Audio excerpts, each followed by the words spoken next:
You texted her twice. No reply. So you sent a third one. Hey, did I do something wrong? And just like that, she was gone. Here's the thing nobody tells you. It wasn't that you liked her too much. It was that you said the wrong things. And those things, those specific phrases, quietly destroyed the attraction before it even had a chance to grow. Today, I'm going to walk you through the exact phrases that make men look desperate to women. And more importantly, I'll tell you why they kill attraction and what to say instead. Stay until the end, because number 5, that one surprises almost every guy. By the end of this video, you'll be able to recognize these phrases before they leave your mouth. You'll understand the psychology behind why women pull away when they hear them. And you'll walk away with real alternatives that actually build attraction instead of destroying it. We're covering 7 phrases total. Some of them you've probably said this week without even realizing it. Let's get into it. So here's the big question that's going to anchor everything in this video. Why does showing a woman you care sometimes push her further away? That seems completely backwards, right? But once you understand the psychology behind it, it makes total sense. And once you get it, you'll never look at these phrases the same way again. Why aren't you texting me back?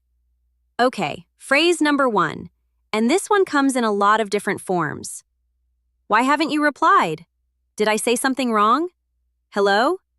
Sent 3 minutes after the first text. Here's what's happening in her mind when she sees that. She's not thinking, oh, he really cares. She's thinking, this guy cannot handle 30 minutes of silence. And that right there is the signal. When a woman sees a man who can't manage simple uncertainty, it reads as desperation, not dedication. There's a concept in psychology called locus of control. People with an internal locus of control feel secure from within. People with an external locus of control need constant feedback from the outside world to feel okay. When a man externalizes his self-worth and puts it in someone else's hands, he constantly needs reassurance, and that constant need is exactly what drives attraction away.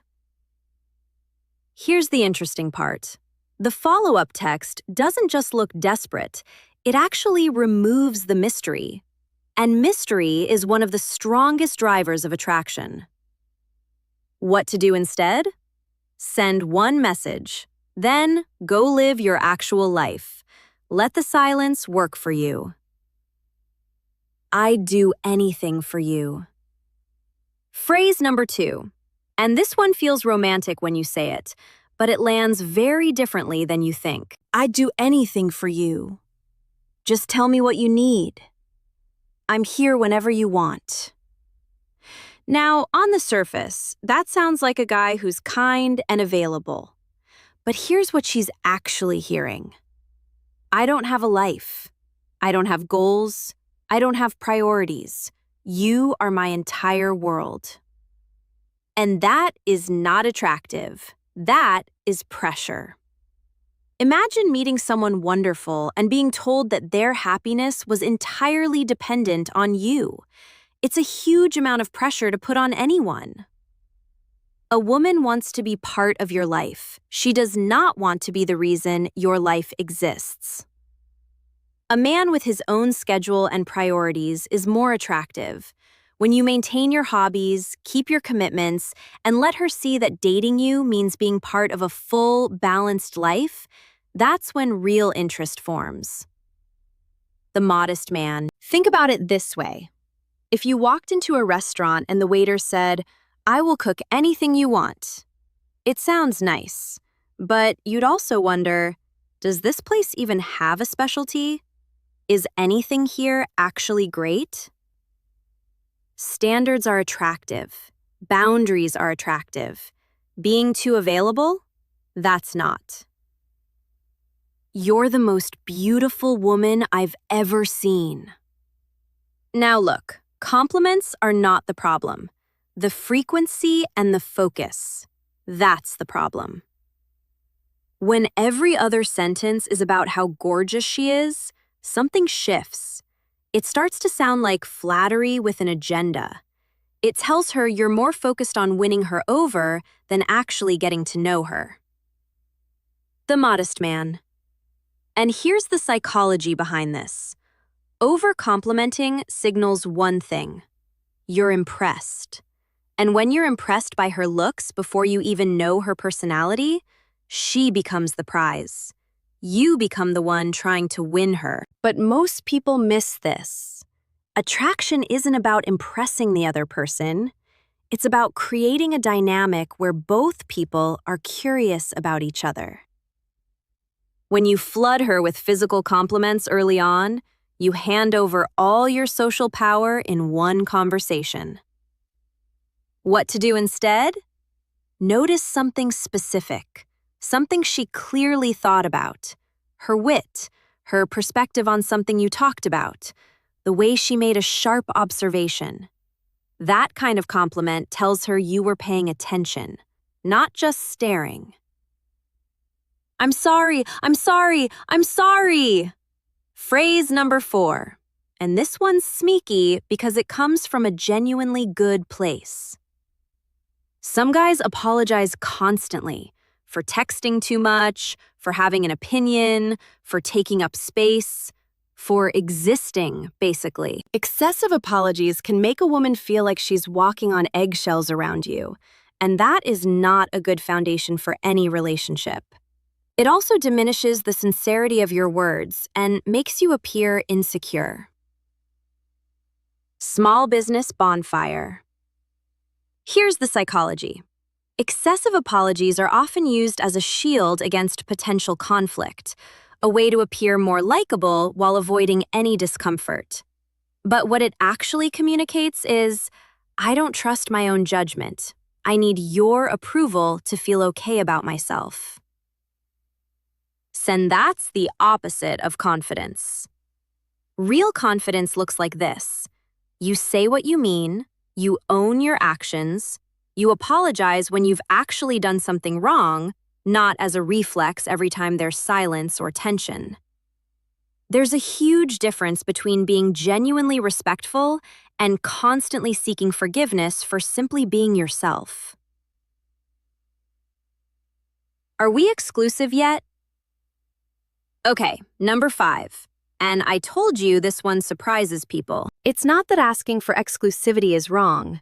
It's the timing and the energy behind it. When a man brings up, "Where is this going?" or "Are we official?" after just a few dates, something happens in her mind. She doesn't think, "Wow, he's serious." She thinks, "He's already trying to lock this down, before I even know if I like him." Mentioning marriage, kids, or moving in together after a handful of dates is an instant red flag. But even just pushing for a label too soon creates the same feeling. It tells her you're operating from scarcity. Like, if you don't secure her right now, you'll lose her. The modest man. And women pick up on scarcity energy fast. Here's the interesting part. The men who don't rush the label, who are confident enough to just enjoy what's growing, are almost always the ones she ends up wanting to commit to. Slow down. Let attraction build. Trust the process. I just want to make you happy. Phrase number 6. And this one sounds absolutely beautiful on paper. I just want to make you happy. Your smile is all that matters. I exist to make your life better. But here's what happens when this becomes your entire approach. When too much of your self-worth depends on the other person's responses, small events take on exaggerated meaning. A delayed reply feels loaded. A canceled date feels like judgment. David Tian, PhD. And she starts to feel it, even if you never say a word. That weight, that pressure, the sense that her mood is responsible for your emotional state. Needy people look for someone to complete them, to bring meaning and fulfillment into their lives. They seek validation from a potential romantic partner as a way of filling the void within them. Paging Dr. Nerdlove. But here's the truth. No person can fill that void. And the moment she senses you're looking to her to do that, she pulls back. When your days have direction and challenge, attraction stops being the only place you feel alive. It becomes just a part of your life instead of the center of it. David Tian, PhD. And that shift from man who needs her to man who chooses her is one of the most powerful things you can do for your dating life. Please don't leave me. And phrase number 7. This one happens when things are falling apart. Please just give me one more chance. I'll change, I promise. You're all I have. I can't do this without you. Now, I want to be clear. Feeling that pain is real. That pain is completely human. But expressing it this way does the opposite of what you're hoping for. Women are likely to interpret excessive possessiveness and desperation as a sign of insecurity, not love. A secure man trusts himself and understands that a relationship involves two people choosing each other, not one person clinging to the other. Jetting. And here's what nobody tells you. The begging doesn't just push her away further. It also costs you something deeper, your own self-respect. A significant root of neediness is low self-esteem. Building self-esteem involves engaging in activities that foster a sense of accomplishment and self-worth, pursuing hobbies, practicing self-compassion, developing independence. McLean, UK. The most powerful thing you can do in a moment like that? Step back. Give her, and yourself, space. Let your actions over time speak louder than your words in that one desperate moment. Because the version of you who walks away with dignity, that's the version she might actually come back for. Now, here's something I want you to sit with for a second, because it ties every single one of these phrases together. None of these phrases are the real problem. They're symptoms. The real problem is what's underneath them. Neediness is a state of excessive desire for affirmation and reassurance from others. It's a combination of low self-esteem and an external locus of control, putting your self-worth in someone else's hands. Paging Dr. Nerdlove. And the irony? What determines whether something comes across as needy isn't always what you say. It's why you're saying it. You can say the coolest thing in the world, but if you say it from a place of needing approval, it will come off as desperate. Chris Williamson. The fix isn't a script. The fix is becoming a man whose life is full enough that no single person could ever be his entire world. When you have that, the right words follow naturally. All right, let's wrap this up. We covered 7 phrases that quietly signal desperation, and every single one of them comes back to the same root: outsourcing your self-worth to someone else. Constantly chasing replies? Desperation. Saying you'd do anything just to keep her? Desperation. Over-complimenting before you even know her?